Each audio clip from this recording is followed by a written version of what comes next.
Yo, alors avant de commencer cette vidéo, je voulais m'excuser car le focus de ma caméra était en roue libre pendant le tournage, je ne sais pas ce qu'il s'est passé. Donc voilà, vous verrez l'image est d'un peu moins bonne qualité que d'habitude et il y a des petits autofocus qui viennent se placer parfois. Je m'en excuse, j'essaierai de régler le problème pour la prochaine vidéo. En tout cas, j'espère que vous allez kiffer celle-ci et je vous laisse avec Billie Eilish.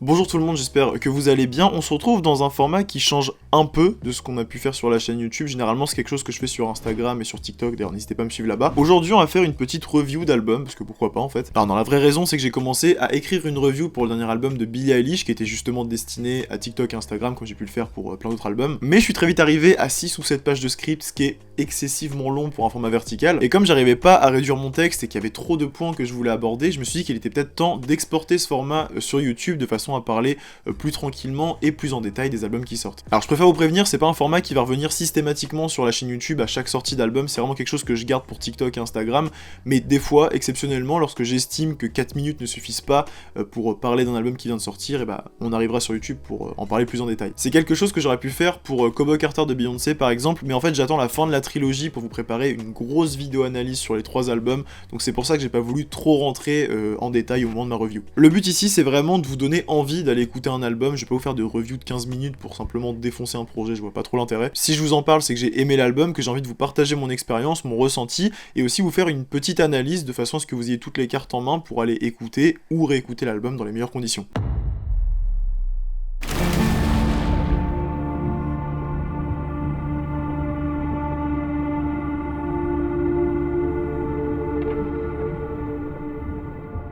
Ce vendredi est sorti Hit Me Hard and Soft, le 3ème album studio de la chanteuse californienne, faisant suite à Happier Than Ever, sorti 3 ans plus tôt. Et comment dire, c'est l'un des plus beaux albums sortis cette année, et il faut qu'on en parle. J'ai eu la chance de découvrir ce nouvel album en avant-première jeudi soir lors d'une séance d'écoute immersive en cinéma, d'ailleurs je remercie encore une fois Universal pour l'invitation, et je dois avouer que je suis sorti de la séance assez confus. Alors je savais que j'avais passé un bon moment, mais je m'attendais pas du tout à ça, et j'avais du mal à mettre des mots sur ce que je venais d'écouter. Faut dire que pour préparer ma première écoute, j'ai lu l'intégralité de l'interview qu'a accordé Billie Eilish à Rolling Stone, qui était l'une des rares promos qu'elle a fait pour son projet. Et ce qui est pas mal ressorti, c'est que Hit Me Hard and Soft serait un moyen pour Billie de se reconnecter avec la Billie Eilish de 2019, donc de l'époque de When We All Fall Asleep, Where Do We Go. Donc indirectement, je me suis dit, ok, ce nouvel album va reprendre la vibe de son premier projet, et pas du tout, en fait, vraiment pas. Enfin, il y a quelques clins d'œil à droite à gauche, mais rien de vraiment significatif. Mais ce que voulait vraiment dire la chanteuse par retrouver la Billie de 2019, c'est retrouver la Billie qui n'était pas encore une superstar internationale. Et c'est là qu'un peu de contexte s'impose. Même si Billie Eilish était déjà connue en 2017 avec la sortie de son EP Don't Smile at Me,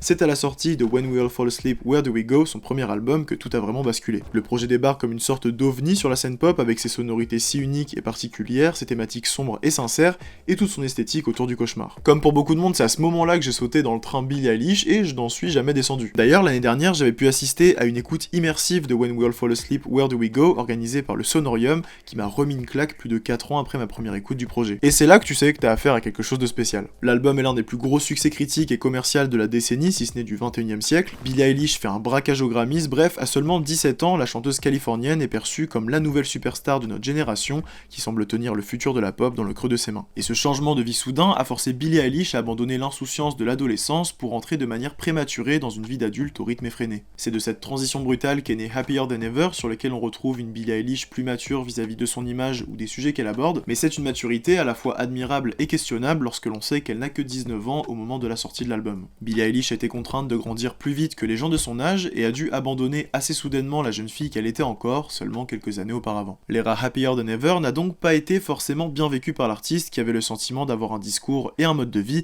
ne correspondant pas à son âge. Ce qui nous amène à Hit Me Hard and Soft qui, dès son intro, vient remettre les choses au clair. Am I acting my age now? Voici les paroles prononcées par Billie Eilish sur le deuxième couplet de Skinny qui nous introduit à l'univers sombre, aquatique et mélancolique de son nouvel album. La chanteuse nous annonce clairement un retour aux sources, une reconnexion avec la Billie Eilish adolescente qu'elle a été contrainte d'abandonner en 2019. Hit Me Hard and Soft va donc aborder des thématiques plus en phase avec les doutes et les questions que peut se poser une femme de 22 ans, tout en laissant s'échapper 5 années de sentiments intenses mis sous couvercle par la frénésie de son mode de vie. Skinny fait d'ailleurs un pont avec Happier Than Ever et What Was I Made For dans ses sonorités sonorités assez douces et mélancoliques, mais aussi dans ses thématiques, puisque Billie Eilish va adopter un ton relativement vulnérable pour parler de ses problèmes d'anxiété, de ses questionnements et même de ses problèmes avec son corps. Mais sur Skinny, elle affirme s'accepter telle qu'elle est et rappelle que peu importe son physique, sa personne reste inchangée. L'autre thématique majeure mise en place sur cette intro, c'est évidemment l'amour, qui va nous servir de leitmotiv tout au long du projet. Billie Eilish va déconstruire ses relations et ses sentiments pour essayer de mieux se comprendre en tant que personne, ce qui annonce un album lourd, puissant et profondément triste, chose qui sera appuyée par l'outro de Skinny,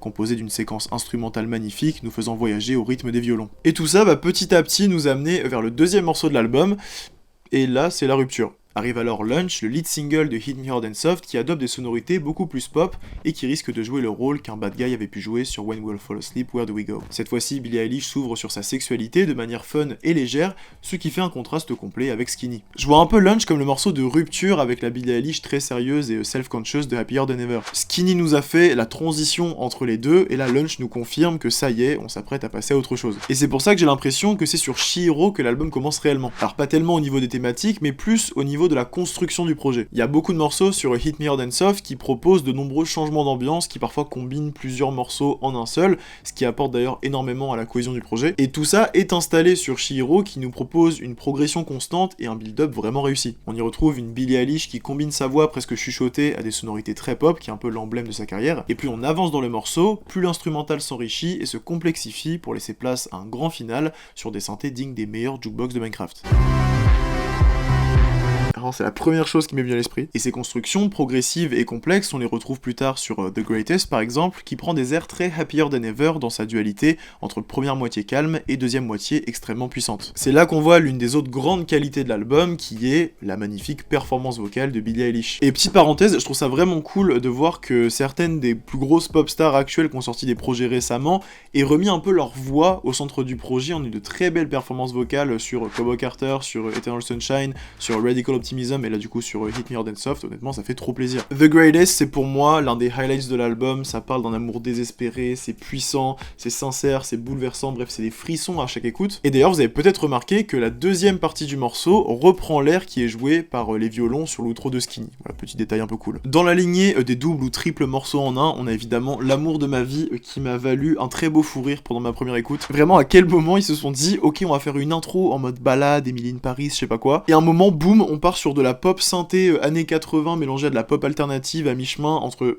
The Weeknd et Charli XCX, mais surtout à quel moment ça marche, je n'arrive toujours pas à comprendre. Ce qui me fait une transition toute faite pour parler du taf monstrueux de Finneas sur le projet. Vraiment je crois qu'on se rend pas compte du talent de producteur de ce mec. Comment tu peux être aussi consistant, impactant, juste et versatile sur chaque projet, c'est impressionnant. Comment t'arrives à la fois à produire des douceurs comme White Flower et 4 morceaux plus tard tu pars dans un délire Mike Dean sur Bittersweet, c'est absolument fou. D'ailleurs White Flower exceptionnel, ça m'a fait beaucoup penser à TV dans sa construction. Voilà, je sais pas si je suis seul à avoir pensé ça, mais j'ai vu quelques similitudes en tout cas. Et je parlais de Bittersweet, mais pour moi c'est l'exemple parfait de cette cohabitation d'influences et de sonorités ultra différentes, mais qui étrangement, ensemble, sont plutôt cohérentes. Une intro presque électro, une première partie alternative, une deuxième partie aux influences bossa nova, et une outro électro, qui d'ailleurs, au-delà de nous introduire au dernier morceau de l'album, nous propose un joli fanservice en reprenant l'air de True Blue, un unrelease de Billie Eilish qui remonte à 2016. Arrive alors l'outro de Hit Me Hard and Soft, Blue, qui joue un rôle similaire à celui de Goodbye sur When We'll Fall Asleep, Where Do We Go, en reprenant des phrases des morceaux qu'on a entendus tout au long de l'album. Encore une fois, Blue est séparé en plusieurs parties qui donnent le sentiment d'assister à une sorte de grand final. Billie Eilish résume toutes les thématiques abordées sur son album en apportant la triste conclusion qu'elle semble vouée à rester triste et mélancolique. C'est un peu comme si le voyage que l'on venait de vivre au travers de ses sentiments revenait à son point de départ. En témoigne d'ailleurs l'outro instrumental joué au violon qui fait un pont direct avec Skinny, l'intro du projet. Et c'est pour moi une magnifique façon de clôturer un album aussi riche en émotions. Mais malgré son aspect complexe et grandiose, Hit Me Hard and Soft vient aussi puiser son efficacité dans des morceaux plus faciles d'accès, mais qui sont pourtant tout autant réussis. Je pense évidemment à Lunch ou à Birds of a Feather, qui est l'un de mes coups de cœur de l'album. Je sais même pas quoi dire sur ce son, à part qu'il me rend trop heureux en fait. Ce qui est déjà pas mal. Il y a aussi The Diner que j'ai beaucoup aimé et qui en plus fait un clin d'œil aux sonorités de When We'll Fall Asleep, Where Do We Go, dans son côté un peu inquiétant, un peu cauchemardesque, tout en traitant d'une thématique importante qui est celle des stalkers qui ont à plusieurs reprises mis en danger la vie de la chanteuse. Tous ces détails mis bout à bout donnent à mon sens le projet le plus abouti de la carrière de Billie Eilish. Hit Me Hard and Soft vient à la fois reprendre les codes de ses précédents projets, tout en les magnifiant et en les remettant au goût du jour avec tout le bagage musical qu'elle a accumulé avec les années. Ce que j'ai trouvé génial avec Hit Me Hard and Soft avant même de pouvoir l'écouter, c'est tout toute sa promotion très simpliste qui venait vraiment replacer le format album au centre de la discussion. Pas de single, pas de teasing à rallonge, le but c'est vraiment d'arriver avec un projet complet et concis que tout le monde pourrait découvrir dans son intégralité. Alors il y a eu quelques leaks et quelques snippets, mais j'avais vraiment fait en sorte de ne rien écouter pour avoir une expérience d'écoute optimale,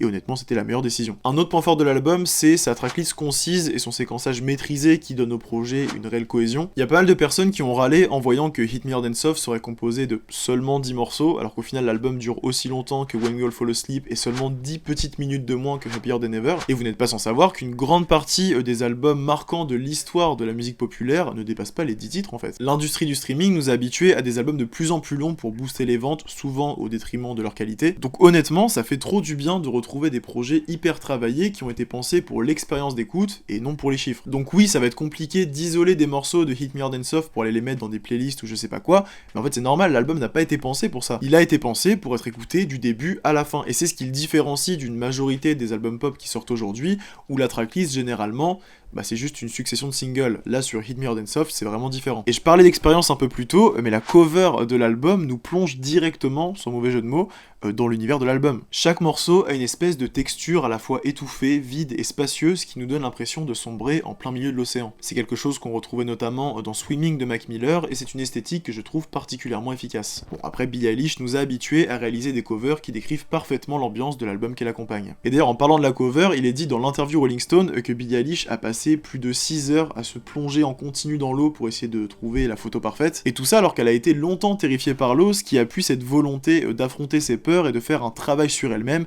qu'elle n'a peut-être pas eu le temps de faire dans le passé. Si je devais relever un point négatif concernant ce projet, et encore c'est vraiment quelque chose de minime, ça concernerait davantage l'écriture que je trouve parfois un petit peu inconsistante. Je m'explique. On retrouve sur Hit Me Hard and Soft certains des plus grands moments lyriques de Billie Eilish, je pense à Skinny, à White Flower ou à The Greatest, mais j'ai parfois eu l'impression sur d'autres morceaux que les thématiques tournaient un peu en rond et parfois on trouvait carrément des tournures de phrases similaires d'une chanson à une autre, mais l'avantage c'est que dans ces moments-là, on peut du coup plus se reposer sur la production. En fait, il y a toujours quelque chose d'intéressant qui se passe sur l'album, c'est pour ça que c'est pas tant un point négatif que ça. Sur Hit Me Hard and Soft, Billie Eilish prend le temps d'explorer ses émotions de la façon la plus détaillée possible, comme pour rattraper le temps perdu et faire un travail sur elle-même qui lui a été interdit à cause de sa célébrité prématurée. L'album place l'amour et la souffrance que ce sentiment engendre au cœur de ses intérêts et de ses thématiques abordées. C'est à travers lui que la chanteuse réussit à se comprendre et à mettre le doigt sur ses propres failles. C'est la preuve ultime que pour être capable d'aimer, il faut d'abord apprendre à s'aimer soi-même. Et le titre du projet résume à la perfection l'étrange contradiction de ce sentiment. L'amour apporte de la douceur mais peut aussi faire du mal, et c'est exactement ce que l'on ressent en écoutant Hit Me Hard and Soft qui pendant 43 minutes alterne entre violence et délicatesse. Dans son interview Rolling Stone, Billie Eilish confie également qu'elle a choisi ce titre pour son aspect dérisoire. Pourtant, bien qu'il soit impossible d'être frappé à la fois fort et doucement, la chanteuse nous prouve avec cet album qu'il est possible de faire cohabiter ces deux intentions à la base diamétralement opposée. Hit Me Hard and Soft est l'appel à l'aide d'un enfant intérieur pleurant la disparition de son innocence et de sa liberté. Mais avec cet album, Billie Eilish vient tendre la main à cet enfant comme pour lui faire signe qu'elle n'a jamais disparu. Et au contact de cette poignée de main, c'est une bombe chargée en émotions, en regrets et en nostalgie qui a fini par exploser. Une explosion nécessaire puisqu'elle va permettre à la chanteuse de faire la paix avec ces années d'adolescence qu'elle pensait avoir perdues. Hit Me Hard and Soft, c'est l'expression d'un besoin de retrouver une forme d'innocence et de vulnérabilité avant d'embrasser pour de bon la vie d'adulte.